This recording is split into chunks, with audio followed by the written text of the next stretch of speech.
Hello friends, this is Kevin, aka K-Man1, coming at you with another episode of Pokemon FireRed version.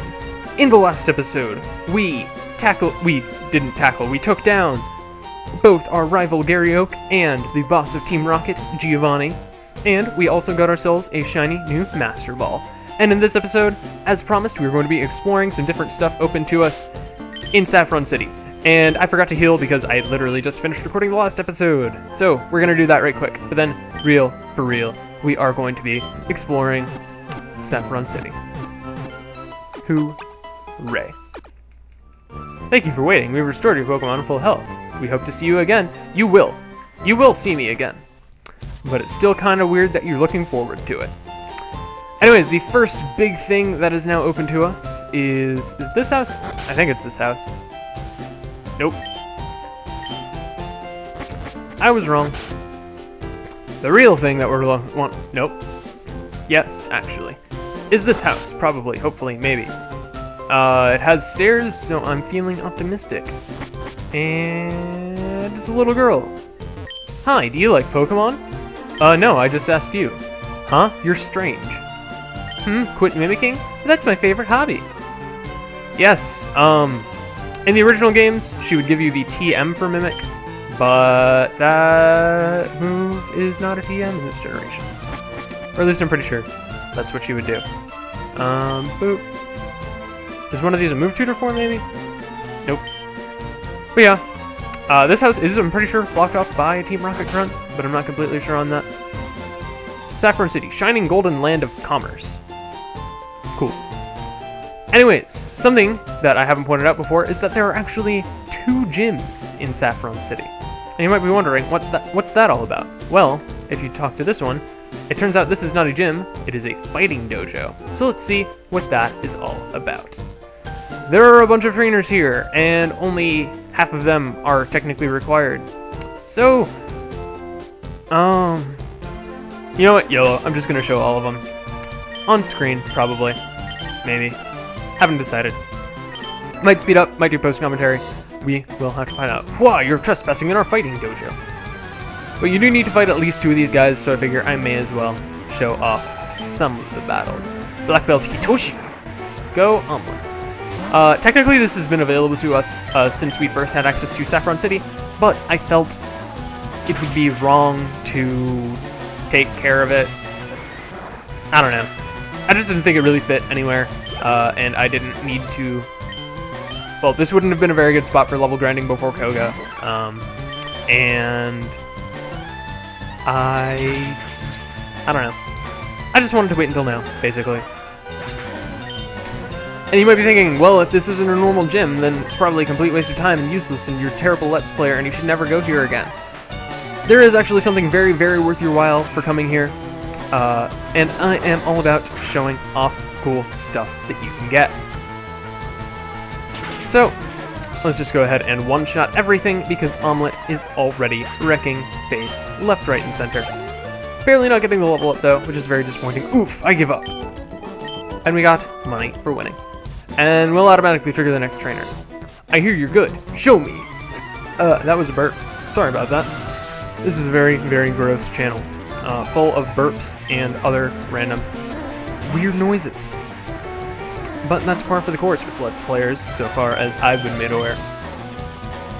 I actually had this discussion the other day, but par for the course is kind of a weird expression, because it's used to be like, you know, it's what you expect. It's you know, it's par for I'm bad at explaining stuff that I feel is self-explanatory, but you know, par for the course is just what you've come to expect. It's the most likely outcome, I guess. But it's actually pretty hard to get par unless you're a professional golfer. So, yeah. Something kind of interesting, I guess. Anyways, in case you hadn't figured it out, there are a lot of fighting-type Pokemon here, so if you have a Psychic or Flying... Ooh, that is gonna hurt. Yeah, no, that's gonna be a Revenge kill. Revenge is a move which does more damage if you have taken damage that turn. And I'm pretty sure it has negative priority, but I'm not 100% sure on that. So yeah, it can be very, very devastating if someone gets a good hit in on you with it. as you just saw. And a magnitude 9, if only we could get these in battles that actually mattered so I could one-shot stuff. And that actually, like, something I've been curious about is what if Molster had just gotten a magnitude 10 on Lieutenant Surge right off the bat? Would it have been the one-hit KO? I'm thinking probably, because I know that magnitude 10 has a lot more power than any of the previous magnitudes. So I kind of want to go heal Sample Tech so he doesn't fall behind in levels, but I'm just going to switch Super Hot to the front. I don't care. Hiya! I have no fear of... I didn't even read what this guy said, because he's not important. But anyways, as you saw, there were 2 Pokeballs up ahead. And I say Pokeballs specifically because they're Pokeballs. They're not items. I can spoil that much without really spoiling much of anything. So yeah. Just gonna flamethrower the crap out of everything, and you're gonna use Rage. I don't know if I've ever explained Rage. Rage is a fairly weak move, but if you take damage, then its power will increase every turn you use it in a row. So it's kind of like Rollout, except you can switch to other moves, and its damage will only increase if you take damage. But it's really useful against Pokemon that use multi-hit moves, because as long as you can tank multiple hits of it, then you will gain power on Rage for each instance of damage, rather than just a single move being used on you. So it is very, very useful in that regard, specifically for a boss fight that does not exist in this game, but one that is very, very annoying nonetheless. Also, I didn't mention it when we used him against Giovanni's Nidoqueen, but Supahat has an amazing back sprite as a Charizard. Like, it's pretty awesome. In the first game, Charizard had like the worst back... Well, actually no, Venusaur had the worst back sprite. But Charizard had a terrible back sprite. He didn't look anything like a dragon. And so I'm glad that they finally checked themselves on that. Not that it even matters, because now Pokemon all have 3D models, which all look amazing, honestly. Some Pokemon look weird, like not what I expected. Like specifically Throw and Sock from Gen 5. I didn't even look at what this guy was using next. I just saw that Supahat was level 37, so I felt like switching. But yeah, Throw and Sock look really, really weird. Like, I know they're like pseudo based off of Muppets or... I hate Magnitude 5. I'm really looking forward to when I get a more consistent ground type move. But as it stands, that's gonna be quite a while from now. But anyways, I know that they're like loosely based off of Muppets or something. Maybe, I don't know. But they look really, really weird with their 3D models. So, I don't know. There are a couple other 3D models that look weird for Pokemon. But for the most part, I think they all look really, really nice. I know that Stunfisk really surprised me when I first saw it in 3D. I laughed so ridiculously hard. Because I don't know if I've ever mentioned it. Probably not, because I haven't talked a lot about different generations of Pokemon, but I love really, really derpy looking Pokemon. And there aren't a terribly large amount of them in first gen. I'm actually just going to heal, but since I'm talking about something, I'm going to keep talking. But yeah, I really, really like derpy looking Pokemon. Most of my favorites are actually pretty derpy. Yeah. And there aren't a lot of terribly derpy Pokemon in first gen, just because most of the designs were very, very simple and straightforward, which is by no means a bad thing, which some people will have you believe. Yeah, I like simple designs, I like elaborate designs, and I really, really like derpy designs. I guess insight into the mind of Kevin, aka K-Man1. And so I'm just going to go ahead and I'm going to switch Sample Tech to the front, even though I'm going to be going against a kind of a boss trainer, because I feel like he can handle it. Grunt! Did you just say grunt? I'm over it. It's the Karate Master. NPCs are just saying weird stuff.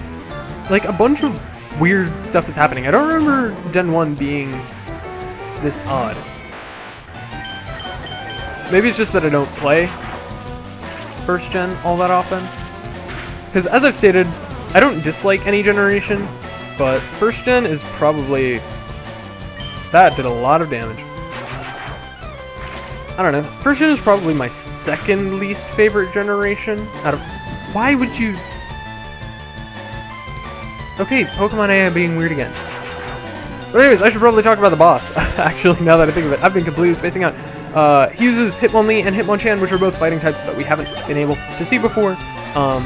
Basically, Hitmonlee does a crap ton of damage, but he is a little bit more frail, and the next Pokemon he's going to use is going to be Hitmonchan, which is a little bit more defensive and doesn't deal quite as much damage, but both of them are more or less the same as far as their strength level. Also, Hitmonlee is more kick-focused, and Hitmonchan is more punch-focused, as you can tell by the boxing gloves. Yeah, I think they are both very, very cool Pokemon. Unfortunately, very, very cool Pokemon that do not have a place on my team for something that we are about to get into. But, alas, it is what it is. So, coming off with quite a bit of experience. Hua! Arg! Beaten! That's... okay. Anyways, for beating every... well, actually, you don't need to beat this guy in order to get stuff. So, here we can choose either Hitmonlee or Hitmonchan. For personal preference, I'm going to go with Hitmonchan. But, again, I am not going to be using either of these on my team, because they don't really have a place in it. I don't think, at least. So that was this gym. And now, Sabrina's gym. Well, I'm actually going to block out that audio. But yeah, now it's time for this gym. Well, I guess it's not really a spoiler, because you can just read the sign. But anyways, Saffron City Gym. Whatever. It's not even that late. It's only like 11 p.m. But, I don't know. I guess I'm just tired or something, because I still haven't fully recovered from traveling. Anyways, her gym is kind of annoying as far as the puzzle, because it's warp tiles. So, if you just keep going up and down and up and down and up and down, depending on where you land. So, like, if you take this teleporter, then you go here, and if you just go down from here, then you will eventually get to Sabrina. But there are more efficient paths that I don't feel like figuring out. Also, I want to battle every trainer, just because I like to battle every trainer when I take on gyms. It's just a thing that I do. So, I am going to speed up and do a little bit of post-commentary, because this is going to take quite a little while, and I don't want this episode to be super duper long, like the Koga one. So, see you guys back in just a moment. Alright, so, Sabrina's gym. I don't know if I already said it, because I honestly wasn't paying super close attention, rather, to the commentary while I was doing the editing so far for this video. But, yeah, Sabrina's gym mostly uses Psychic-type Pokemon, which will include the likes of Slowpoke and Slowbro, which Sample Text is able to easily dispatch, by virtue of his being Electric-type. And I accidentally go the wrong way there, but we are back on track. And so, something to just sort of keep in mind when you're battling against Psychic-type Pokemon is use physical attackers mostly, because Psychic types tend to have higher special defense than physical defense. A notable exception being Slowbro, incidentally. But yeah, and another thing to keep in mind is that there will be channelers here, which will all have Ghost-type Pokemon, so you can take them down the same way you've seen me take down Ghost-type Pokemon before, but for this particular instance, this Haunter apparently has no moves that can directly damage Jaggleboof, so it was just spamming Confuse Ray on me, which was very, very annoying.